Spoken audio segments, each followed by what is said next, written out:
Halo semuanya, Assalamualaikum warahmatullahi wabarakatuh. Salam sejahtera bagi kita semuanya. Bertemu lagi dengan saya Haris di channel YouTube Hariska Vlog Playlist Info Bansos.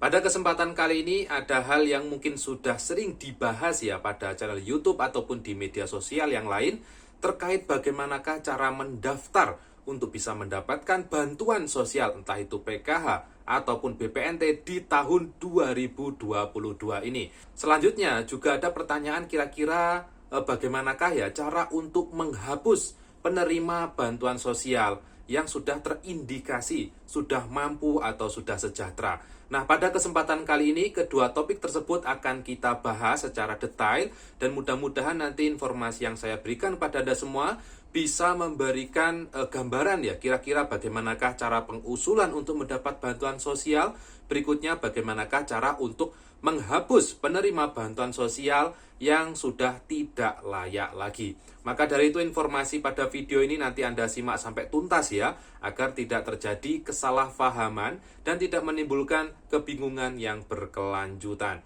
Baik keluarga Indonesia, sobat netizen dimanapun Anda berada, silakan Anda simak informasi berikut ini. Baik keluarga Indonesia, sobat netizen dimanapun Anda berada, seperti yang tadi saya sampaikan pada awal video bahwasanya pada kesempatan kali ini saya akan membahas terkait dua topik yang sangat penting juga untuk kita bahas karena tidak sedikit dari masyarakat khususnya yang mungkin belum mengetahui terkait bagaimanakah cara pengusulan untuk mendapatkan bantuan sosial dan bagaimanakah cara untuk menghapus penerima bantuan sosial yang terindikasi sudah mampu atau sudah kaya. Sebelum saya membahas terkait topik ini, saya mau menyapa dulu khususnya bagi Anda semua para pemerhati channel YouTube Hariska Vlog. Saya ucapkan terima kasih banyak ya, terima kasih banyak. Karena dengan Anda menyimak informasi pada channel YouTube saya, itu sama halnya dengan mendukung ya channel YouTube Hariska Vlog untuk terus berkembang ya. Ya mudah-mudahan nanti di akhir tahun 2022 ini channel YouTube Hariska Vlog bisa tembus sampai 100.000 subscriber. Amin, amin ya rabbal alamin. Baik keluarga Indonesia, tanpa panjang lebar ya, saja kita akan masuk ke topik yang pertama terkait bagaimanakah cara untuk mendapatkan bantuan sosial atau bagaimanakah cara untuk mengusulkan agar bisa mendapat bantuan sosial. Jadi yang perlu diketahui bahwasanya bantuan sosial itu jenisnya ada banyak ya. Ada BLT minyak goreng, ada bantuan sosial tunai, ada bantuan dana desa, ada PKH, ada BPNT, ada PBI, penerima bantuan iuran, dan lain sebagainya. Jadi ada banyak bantuan, dan tentunya bantuan-bantuan itu juga dimanajemen ya, atau dikelola oleh lembaga-lembaga yang berbeda ya. Pada kesempatan kali ini saya akan fokus membahas terkait bantuan PKH dan BPNT, di mana yang memanajemen program bantuan ini adalah dari Kementerian Sosial Republik Indonesia. Sehingga pada kesempatan kali ini saya akan memberikan sedikit gambaran kira-kira bagaimanakah cara agar bisa mendapatkan bantuan sosial entah itu PKH ataupun bantuan BPNT. Cara untuk mendapatkan bantuan PKH atau BPNT tentunya dimulai dari tahap pengusulan ya. Jadi pengusulan ini dilakukan di mana? Nah, pengusulan data itu bisa Anda lakukan di kantor desa atau kelurahan di daerah Anda setempat. Jadi, mulai tahun 2022 ini, desa atau kelurahan itu bisa mengusulkan warganya untuk mendapatkan PKH ataupun BPNT. Tentunya perlu diperhatikan, tiap-tiap usulan yang diusulkan oleh desa atau kelurahan tentunya harus melalui kegiatan yang namanya musyawarah desa ya, di mana dari hasil musyawarah desa itu nantinya akan ditetapkan nama-nama warga yang akan diusulkan ke dalam sistem bansos. Pengusulan itu tentunya juga akan diverifikasi dan disetujui secara berjenjang ya, mulai di tingkat kabupaten ya, provinsi hingga nanti di Kementerian Sosial Republik Indonesia. Namun perlu diperhatikan ya, yang namanya usul itu bisa saja diterima, bisa saja tidak. Tentunya proses pengusulan ini juga melihat kira-kira kuotanya yang tersedia itu ada berapa. Kalau kuota yang tersedia itu ada banyak ya, itu maka dari yang data yang diusulkan ini bisa masuk di kuota ini. Tapi nanti kalau kuotanya sedikit, maka ya yang terambil dari data usulan ini juga akan sedikit. Jadi perlu diperhatikan betul terkait bantuan, baik PKH atau BPNT itu adalah bantuan yang ada kuotanya. Untuk PKH, penerima se-Indonesia itu dibatasi hanya 10 juta penerima ya. Untuk BPNT, angkanya ada di 18,8 juta penerima se-Indonesia. Kalau kuota ini sudah full terpenuhi, maka usul-usulan dari tiap-tiap daerah itu tentu juga akan pending ya, akan menunggu dulu kira-kira apakah ada kuota kosong atau tidak.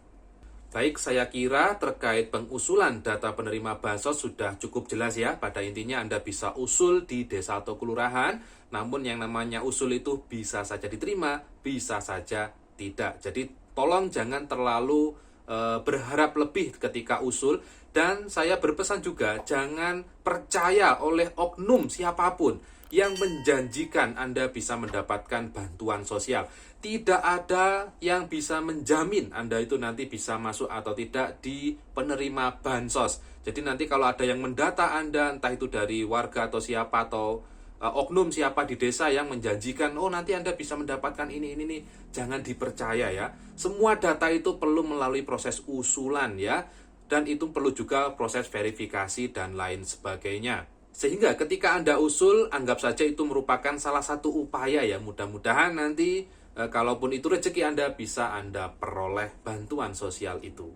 Selanjutnya, topik kedua, yang tadi adalah topik terkait usulan. Yang kedua ini terkait topik bagaimanakah cara menghapus orang dari bantuan sosial.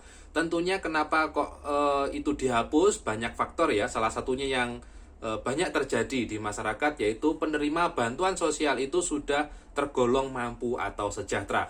Kalau sudah mampu atau sejahtera tentu sudah tidak layak lagi mendapat bantuan sosial ya. Nah, cara penghapusannya bagaimana? Cara penghapusannya juga bisa melalui desa atau kelurahan. Nanti pada sistem bansos itu dibuat tidak layak. Anda sebagai masyarakat yang mungkin bukan penerima bansos juga bisa memberikan masukan ke pihak desa atau kelurahan. Mungkin kalau ada penerima bansos yang sudah mampu atau sejahtera tapi bansosnya masih lancar, Anda bisa lapor ya ke desa atau kelurahan. Atau mungkin kalau Anda tidak mau ke kelurahan atau desa, Anda bisa melaporkan ya penerima bantuan tersebut melalui aplikasi Usul Sanggah. Aplikasinya bisa Anda unduh di Play Store ya.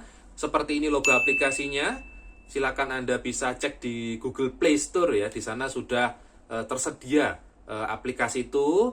Kalau belum punya akun, Anda daftar dulu atau membuat akun dulu. Ketika nanti Anda sudah menerima password untuk login, di sana tidak hanya melaporkan terkait penerima bantuan yang sudah tidak layak, Anda di sana bisa mengusulkan ya warga dalam satu desa atau kelurahan Anda yang mungkin masih sangat membutuhkan bantuan. Jadi bisa untuk usul ataupun juga untuk menyanggah atau meminta penghapusan penerima bantuan sosial yang sudah tidak layak. Jadi cara menghapus penerima bansos, satu bisa melalui desa atau kelurahan, yang kedua bisa melalui aplikasi Usul Sanggah. Ini aplikasi ini bisa Anda unduh di Play Store, bisa diinstal di HP Anda, tapi di sini Anda mungkin hanya bisa mengusulkan penghapusan warga yang berada dalam satu desa atau kelurahan di daerah Anda setempat. Baik keluarga Indonesia, sobat netizen dimanapun Anda berada, mungkin itu kedua topik yang sering ditanyakan oleh masyarakat. Mudah-mudahan informasi yang saya berikan bisa difahami dan bisa bermanfaat bagi Anda semua ya. Ketemu lagi dengan saya Haris di video saya berikutnya. Mohon maaf kalau ada kesalahan kata dan ucap, dan wassalamualaikum warahmatullahi wabarakatuh.